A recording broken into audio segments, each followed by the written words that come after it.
Bonjour à tous, j'espère que vous allez excellemment bien. Aujourd'hui, on se retrouve pour parler cyclisme, pour faire la présentation de l'étape numéro 5 du Giro. On va revenir un petit peu sur tout ce qui peut se passer aujourd'hui, le parcours. Alors, la portion histoire, vous allez voir, ça a été un petit peu compliqué pour cette étape. Et puis, on parlera également de la météo. N'hésitez pas à vous abonner à la chaîne, c'est très important, à réagir dans les commentaires, à mettre un pouce bleu, à partager la vidéo sur les réseaux sociaux, notamment auprès de vos proches. Si vous pensez que ça peut les intéresser, dans les commentaires, n'hésitez pas à me dire qui vous voyez comme favori, qui vous pensez, quel coureur vous pensez qu'elle sera en difficulté. Quand vous abonnez à la chaîne, vous pouvez rajouter la petite cloche. Comme ça, vous êtes au courant des dernières vidéos qui sortent sur la chaîne, notamment des vidéos cyclistes, la Vuelta féminine, la Formule 1 aujourd'hui. Je ne sais pas c'est dans quel ordre, si c'est déjà en ligne. La Formule 1, je pense pas, parce que je ne l'ai pas encore enregistré. Mais voilà, le débrief du Grand Prix de Miami, la présentation également du Grand Prix de France en moto. Voilà, pas mal de vidéos sur la chaîne. Vous pouvez également faire un super thanks si vous voulez soutenir la chaîne et si vous en avez les moyens. Quand vous vous abonnez également, vous pouvez voir EPS 2.0. Vous pouvez vous abonner sur Spotify également, Deezer, Amazon, Google. Et puis, vous pouvez aller voir TikTok. Vous pouvez également vous abonner sur TikTok pour avoir le débrief rapide de l'étape juste après l'arrivée. Début de journée compliqué dans cette étape numéro 5. Ça sera mal plat en première partie de course. Alors, ce n'est pas des grosses difficultés, mais c'est un enchaînement de petites bosses vraiment qui peuvent faire mal, surtout pour les coureurs qui sont malades, qui sont tombés les jours précédents au niveau des sprints. C'est vraiment une étape où ça peut rouler quand même avec un gros tempo sur des routes qui sont exigeantes. Donc il faudra faire assez attention parce qu'au bout de 5 jours de course, vous avez, comme dans tout grand tour, des coureurs qui sont déjà en difficulté, des coureurs qui n'ont pas passé des bons premiers jours, voilà, qui sont tombés notamment sur l'étape 2 et qui peuvent se retrouver en difficulté sur cette étape. La deuxième partie de journée, à partir du kilomètre 80, j'irai un petit peu après le kilomètre 70, eh bien la deuxième partie de journée, elle devient beaucoup plus plate, notamment avec un passage de 15 km le long de la mer pour rejoindre Salerno. On devra avoir un sprint massif, mouvementé peut-être, parce qu'on est sur un parcours final qui est très rectiligne. Malgré tout, il faudra faire attention, on sera le long de la mer, on devrait assister à un sprint massif parce qu'on a peu d'occasions pour certains coureurs d'avoir un sprint massif, donc on ne devrait pas la laisser passer. C'est vraiment un parcours qui sera favorable à un sprint massif. Dénivelé positif, alors je rappelle, je prends mon dénivelé positif sur Pro Cycling Stats, mais je l'ai pris il y a une dizaine de jours. Parfois, voilà, il y a des évolutions au niveau des chiffres. Après, je ne peux pas tout faire non plus à la dernière minute. Donc, le dénivelé positif sur Pro Cycling Stats, il était marqué à 2516 mètres. 10e étape la plus dure de ce Tour d'Italie pour cette journée, mais pas de gros pourcentage sur cette étape. Encore une fois, on regarde tout de suite le parcours.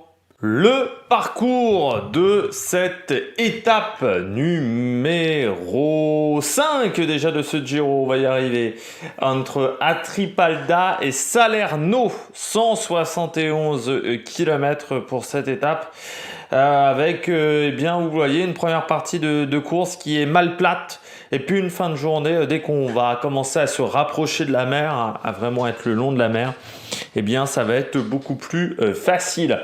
Première partie de journée, comme je le disais, assez compliquée sur ces 171 km.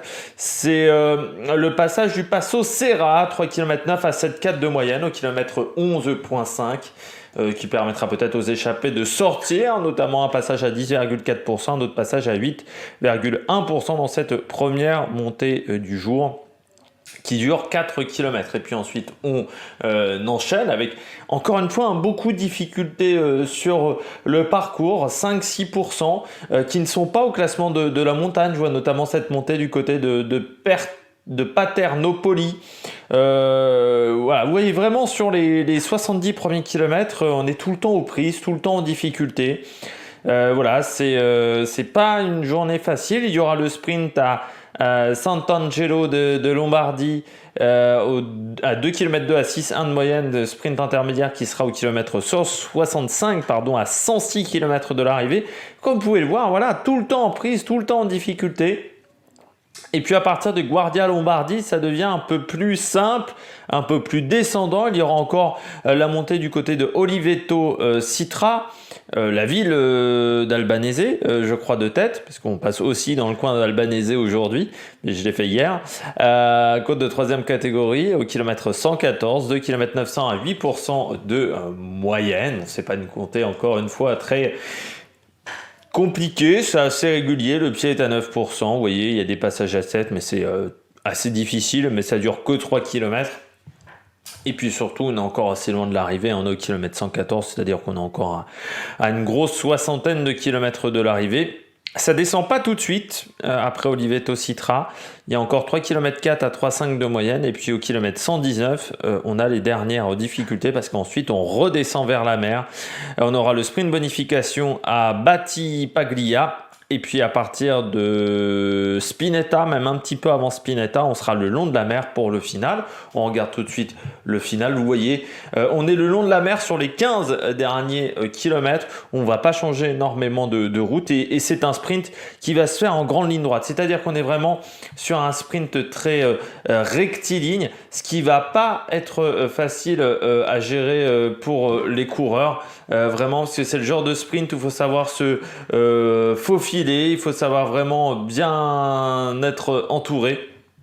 Donc ça peut être un sprint vraiment compliqué pour les coureurs, donc il faudra faire vraiment attention sur ce sprint, ça peut être très très nerveux. La ligne droite finale, que je remonte un petit peu, eh bien on est sur une ligne droite de 800 mètres à 8 mètres de large, donc vraiment une belle largeur, mais vous voyez le dernier virage, il est ici. C'est pas vraiment un virage, hein, c'est vraiment une légère courbe. Donc on a vraiment une très très belle arrivée pour sprinter du côté de Salerno, le long de la mer, sur cette SS18, voilà le nom de la route pour ceux qui veulent le voir sur les internets. On regarde tout de suite la partie histoire. Alors contrairement aux autres étapes, la partie histoire va être assez courte. En fait, j'ai pas beaucoup d'infos sur l'étape du jour et il n'y avait pas d'autres étapes importantes qui sont passées sur le parcours. C'est-à-dire qu'il y a eu une seule arrivée à Salerno, c'était en 1995, c'était l'étape numéro 9 remportée par Rolf Sørensen au sprint. Et il n'y avait pas beaucoup d'infos sur cette étape, il n'y en avait même pas du tout. Et surtout, il n'y a pas d'autres étapes importantes qui sont passées vraiment dans cette région-là. Alors j'ai tenté de choper plusieurs villes sur le parcours. Vous savez que sur Pro Cycling Stats, il y a des sources qui permettent de savoir qu'une étape est passée à tel endroit en 95, en 1950. Mais là, j'avais vraiment pas d'infos. Comme pour la partie coureur du jour, vous allez voir, ça va être assez succinct. Donc en 95, l'étape numéro 9. Giro 95, on peut revenir un petit peu dessus. Sur ce Giro 95, c'est un Giro qui est dominé par Tony Rominger, le Suisse, qui va prendre le maillot rose dès la deuxième étape. Après un contre-la-montre, c'était sa spécialité, le contre-la-montre à Tony Rominger. Et il va le garder jusque lors du dernier jour du côté de Milan. Vraiment, il ne sera jamais vraiment menacé par ses adversaires. Le deuxième du classement général, c'est Evgeny Berzin qui est deuxième à 4 minutes 13 et Ougrumov le letton est troisième à 4,55. Le quatrième, Claudio Capucci, est déjà à 9 minutes 23. Le premier français dans ce Giro 95, c'est Laurent Madouas, le papa de Valentin Madouas, qui finit 12e à 23 minutes. Et puis nous avons également Pascal Hervé qui est 25e à 55 minutes. Mais c'est vraiment une course dominée par Tony Rominger qui remporte 4 étapes, qui remporte les 3 contre-la-montre. Le contre-la-montre de Assisi, le deuxième jour qui durait 19 km, mais aussi les 2 contre-la-montre de plus de 40 km à Selvino et à Maddaloni. Et puis il va remporter une autre étape, l'étape numéro 4 du côté de Loreto. Mais vraiment, il ne sera jamais vraiment menacé par des adversaires. Et puis Rolf Sørensen, c'est sa seule victoire d'étape sur ce Giro 95. Mais Rolf Sørensen, on peut revenir un petit peu sur sa carrière. Il a été champion du monde du contre-la-montre par équipe junior en 83. Et puis dans sa carrière chez les professionnels, il a notamment été maillot jaune pendant le Tour de France 91 pendant 4 jours, vainqueur de 2 étapes en 94 et 87, l'étape 14 et l'étape 13. Une seule victoire d'étape sur le Tour d'Italie donc en 95 et puis 2 participations au Tour d'Espagne. 9e des championnats du monde également en 95 à Duitama c'était en Colombie. Vous avez également 6e du Tour des Flandres en 2002, 4e en 2001, 10e de Milan-San Remo. Enfin voilà, il y a quelques bons résultats dans sa carrière. 2e de Milan-San Remo en 91. Également Ralph Sørensen qui était donc un sprinter, comme vous le comprenez bien. 2e du Tour du Danemark en 98. 3e du championnat du Danemark sur route en 2000. Classement général du Tour de Danemark en 2000 également. Voilà, coureur qui est passé dans des grosses équipes comme la Rabobank, Sétif Scali, à